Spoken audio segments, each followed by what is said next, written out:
Sometimes, the universe brings someone into our lives not to stay, not to love in the way we expected, but to awaken something deep within us. It's confusing, even painful. How can a connection feel so meaningful, so synchronistic, yet impossible to fully live out? You meet someone, the timing is strange, the feeling's intense, the signs overwhelming. Everything seems to align, except the possibility of being together. These moments aren't accidents. According to Carl Jung, they are often manifestations of the unconscious seeking wholeness through others. Life places before us the people who reflect the very parts of ourselves we've forgotten, suppressed, or haven't yet discovered. And sometimes, those reflections don't come in the form of soulmates we can embrace, but as impossible loves, those we can't have, but can't ignore either. When someone enters your life and you feel an inexplicable pull toward them, that force may not be about romance. It might be the soul recognizing a mirror. That mirror may reveal something painful, something beautiful, or something unfinished. Jung spoke of synchronicity, meaningful coincidences that have no causal connection, yet feel deeply significant. Meeting someone at exactly the wrong time, or feeling seen by someone who isn't available, often carries a hidden message. It's easy to get caught up in the longing. Why now? Why them? Why can't it work? But perhaps the purpose isn't union. Perhaps it's awareness.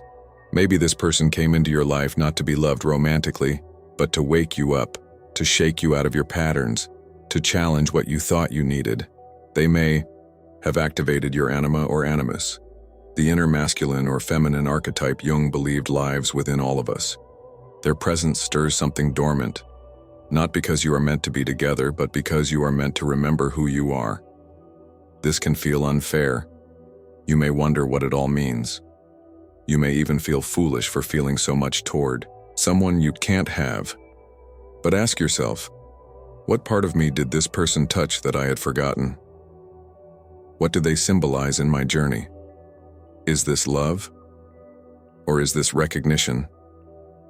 If you've ever met someone you felt deeply drawn to, but couldn't pursue, take a moment to reflect. What did that encounter awaken in you? Was it truly about them? Or was it about something your soul needed to see? Let me ask you this. Have you ever felt like someone was sent into your life for a reason, even if they couldn't stay? If so, share that experience in the comments. I'd love to hear what it revealed to you. There's a kind of longing that doesn't ask to be fulfilled. It simply exists, quietly, persistently, like an ache you can't explain. That's often what happens when the universe sends you someone you can't fall in love with, at least not in the way your heart wants to. You see, Carl Jung believed that the unconscious has its own intelligence, and sometimes it uses other people to show us parts of ourselves that we are not yet ready to face on our own. This is where projection comes in. You might look at this person and feel like they carry something divine, something magnetic, something you didn't even know you were looking for. But what if that something is actually within you? Jung explained that when we meet someone who deeply stirs us, it's often because we're projecting our inner images onto them. We see not who they are, but who our soul wants us to become. Think about it. The person you can't have, the one who seems unreachable, often represents not just desire, but potential. They awaken your imagination. They ignite emotions you didn't know were still alive. And that's precisely why the connection feels so intense. It's not just about love. It's about identity. It's about the soul remembering itself. In Jungian psychology, this is not a mistake. It's an invitation. The feelings that rise within you are not meaningless. They're a signal, an echo of something unfinished.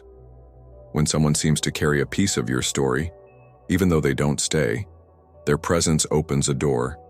They become a guide into your own depths, whether they realize it or not. But this is where the real challenge begins.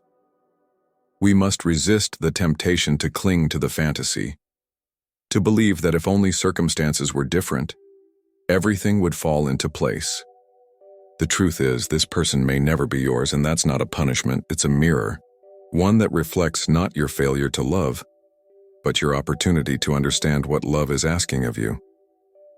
What would it mean to shift your focus away from what you can't have, and instead look at what this longing is showing you about your inner world? What qualities did this person awaken? Strength, tenderness, courage, creativity, passion? Now ask yourself, have those qualities ever truly belonged to them? Or have they always been yours? Some of the most powerful emotional awakenings happen through people we can't hold on to. They pass through our lives like a spark, just long enough to light a fire. And maybe that fire wasn't meant to warm the space between you and them, but to illuminate the path back to yourself. There are moments when someone enters our life and everything feels charged with meaning. The air seems different. Time slows eye and conversations go deeper than we're used to. It's not just attraction. It's as if something ancient stirs, and yet nothing happens. Or worse, it happens and then slips away. They leave. Circumstances shift. The moment closes. That's when the pain begins. Not the pain of loss, but the pain of mystery. The mind races for answers, but none come. Jung would say that these encounters don't belong to logic. They belong to the soul. And the soul doesn't operate on timelines or expectations. It moves in symbols, in dreams, in unconscious rhythms. So when someone appears and you feel it in your bones that it meant something, you're probably right. It did. Just not in the way you thought. Timing plays a strange role in these connections. Two people can be perfect for each other in essence, but misaligned in reality. Why? Because sometimes the purpose of the meeting isn't to build a life together, but to disrupt your current one, to reveal that what you've accepted as normal no longer fits. Their presence makes you question everything, your desires, your values, your wounds, your truth. We often resist these people without realizing it, not because we don't care, but because we care too much. There's a subconscious fear. If I go deeper with this person, something in me will have to change. And it's true. That's why the connection feels impossible, because part of us knows we're not ready yet, or they're not, or both. Jung spoke about individuation, the lifelong process of becoming whole. These relationships that never quite take root often serve that journey. They shake the foundations. They challenge your self-image. They call you inward. And in doing so, they prepare you for a deeper alignment, not just with someone else, but with yourself. What if this person wasn't meant to complete a love story, but to begin a transformation? What if the ache you feel is the soul waking up from a long sleep? You may think, but it felt so real. And it was. But reality is layered. Just because it didn't result in partnership doesn't mean it didn't serve a purpose. Realness isn't measured by duration, it's measured by depth. Sometimes the most important people in your life are the ones who couldn't stay, because their departure forced you to become more of who you are. And that may have been the point all along. There's a strange contradiction in these kinds of relationships. On one hand, they feel like destiny. On the other, they stir chaos inside us. One moment you feel illuminated, awakened. The next, you feel unsettled, vulnerable. And that's no accident. Carl Jung would say this is the moment the shadow begins to emerge. The shadow, in Jungian terms, is everything within us that we don't want to see. Our insecurities, our suppressed desires, our unmet needs. It's not necessarily negative, it's just hidden. And often, when we meet someone who we feel deeply drawn to but can't be with you, that attraction is doing more than pulling us in. It's dragging our shadow to the surface. You might ask, why does this person trigger me so deeply? It's because they've touched something raw. Maybe they remind you of a parent who was emotionally unavailable. Maybe they reflect a version of yourself you've disowned. Or maybe they stir desires you've spent years pushing down. These are not just feelings. They're signs, signals from the unconscious that something inside you wants to be seen. The universe doesn't send these people randomly. They show up when we're on the edge of growth, when something old is ready to break open. But instead of welcoming the discomfort, most of us run from it. We label the person as the one who got away, or the one who hurt us, when in truth, They may have been a mirror for our own healing. It's important not to confuse intensity with compatibility. Just because someone awakens your deepest emotions doesn't mean you're meant to build a life with them. Sometimes, they're just here to show you what's still unresolved. That's why these connections are so unforgettable. They don't just stay in our hearts, they stay in our psyche. Ask yourself, what emotions did this person awaken that no one else ever touched? Did you feel rejected? Not enough? Too much? Did you long for them to validate you, rescue you, see you? These longings didn't start with them.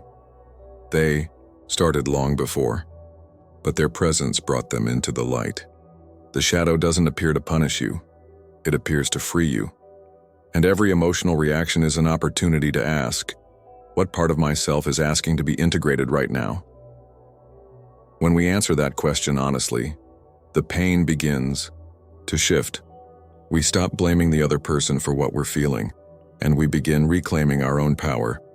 These people we can't fall in love with, they don't just leave behind confusion, they leave behind breadcrumbs, clues. And if you follow them inward, you might just discover parts of yourself you didn't even know were missing. Sometimes, we meet someone who seems to unlock a part of us we thought was lost, or maybe a part we didn't even know existed. It can feel like they walk into your life and flip a hidden switch.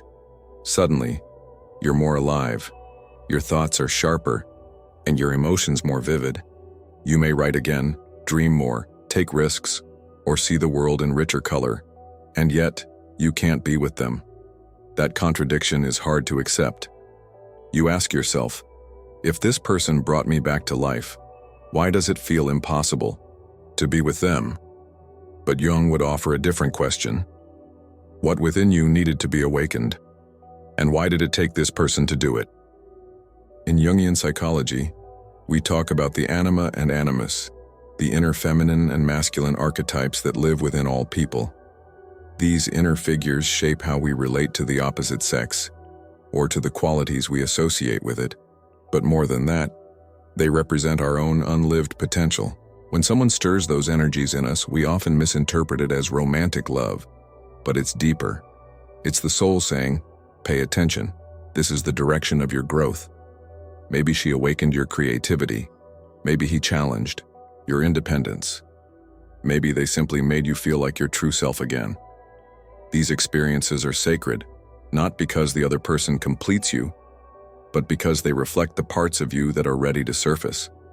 When Jung said that until you make the unconscious conscious, it will direct your life and you will call it fate, he was pointing directly at moments like these. It's easy to think that this person was the catalyst, the source, but more often, they're the mirror. They didn't create that spark within you, they simply revealed it.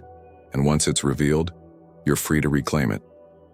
But to do so, you must separate the person from the energy they activated. That's where many people get stuck. We cling to the individual instead of listening to the message they brought. We confuse the awakening with the awakener. And that's why letting go feels like death. Because part of you worries the feeling will vanish with them.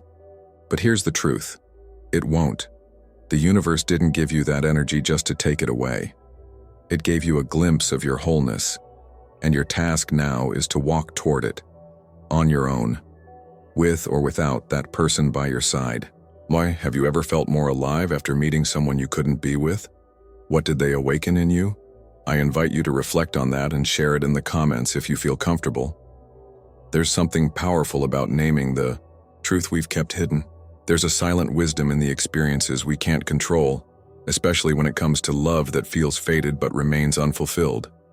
We're taught to chase closure, to define relationships with clear outcomes. But what if the purpose of some connections is not to last but to open? Jung believed that the psyche is not linear. It speaks in circles, in spirals, in archetypal echoes that return to us when we least expect it. So when someone enters your life and leaves a mark you can't erase, maybe it's not because they were meant to stay. Maybe they were meant to stir the waters, to awaken movement where there was stillness. That, too, is a kind of destiny. One of the most painful traps in the human experience is mistaking longing for proof. If I feel this much, it must be meant to be, we think. But longing is not always an invitation to pursue. Sometimes it's an invitation to pause, to feel, to become intimate with your own heart. Because often, what these encounters show us is not what we lack, but how deeply we are capable of loving. They reveal our depth, our devotion, our sensitivity, and they do it without a script, without resolution. That's why they stay with us. Not because they ended, but because they never really began. And the potential left unrealized becomes a haunting kind of beauty. Jung once said that we meet ourselves time and again in 1,000 disguises on the path of life. These people we can't be with, they are one of those disguises. We think we're falling in love with them, but we're often meeting a part of ourselves for the first time, a part that needs care, attention, healing. The universe is not cruel. It doesn't dangle love in front of you only to snatch it away. What it does, gently or sometimes painfully, is show you what's already inside you and what you're still afraid to face. And it does this through others, through encounters, through what feels like loss, but is actually an unveiling. It takes a brave heart to love without needing to possess, to honor the depth of an experience without demanding permanence. But in doing so, we grow, we soften, we learn to hold beauty without clenching it in our fists. Have you ever mistaken longing for destiny? What did that experience teach you about yourself? You're welcome to reflect on that in the comments. Sometimes, our deepest truths appear in the words we finally allow ourselves to speak. There comes a moment, often after the ache has softened, when you begin to see things differently. You look back at the person who once felt like your missing piece, and something inside you shifts. Not because the memory has faded, but because you've changed. What once felt like heartbreak now feels like initiation. Jung called this process individuation, the journey of becoming whole by integrating all aspects of the self, the light, the shadow, the masculine, the feminine, the conscious, the unconscious. These intense, untouchable relationships often serve that journey more powerfully than any long-term partnership ever could. Why? Because they expose the raw, unfiltered truth of who you are and who you're not yet ready to become. The person you couldn't fall in love with, or couldn't hold on to, becomes more than a memory. They become a symbol, a living metaphor for your own becoming. They forced you to face your illusions, your projections, your longing to be saved or seen, and in the wreckage of that disillusionment, you started to see yourself more clearly. That's the gift. These connections shatter the stories we tell ourselves about love. They reveal where we still seek validation, where we abandon ourselves, where we fear true intimacy, and they do so without the safety net of permanence. Because you were never together, there was nothing to protect. No illusion of control, just presence. Just the raw humanness of being seen and stirred, and then being left with the mirror. It's in that mirror that real change begins. You realize that the parts of them you worshipped were already inside you, waiting to be reclaimed. You begin to draw your worth not from their attention, but from the qualities their presence revealed in you. Strength, depth, intuition, courage, sensitivity. You stop chasing love and start embodying. That doesn't mean you forget them.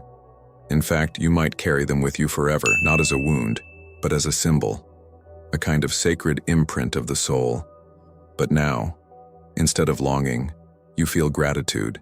Instead of aching for what could have been, you honor what was, a meeting of two souls at exactly the right moment, to show each other the way home.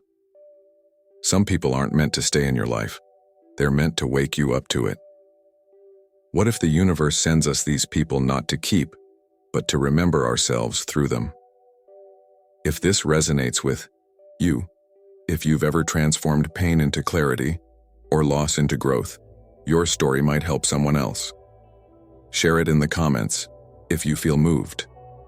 You never know who needs to hear that healing is possible.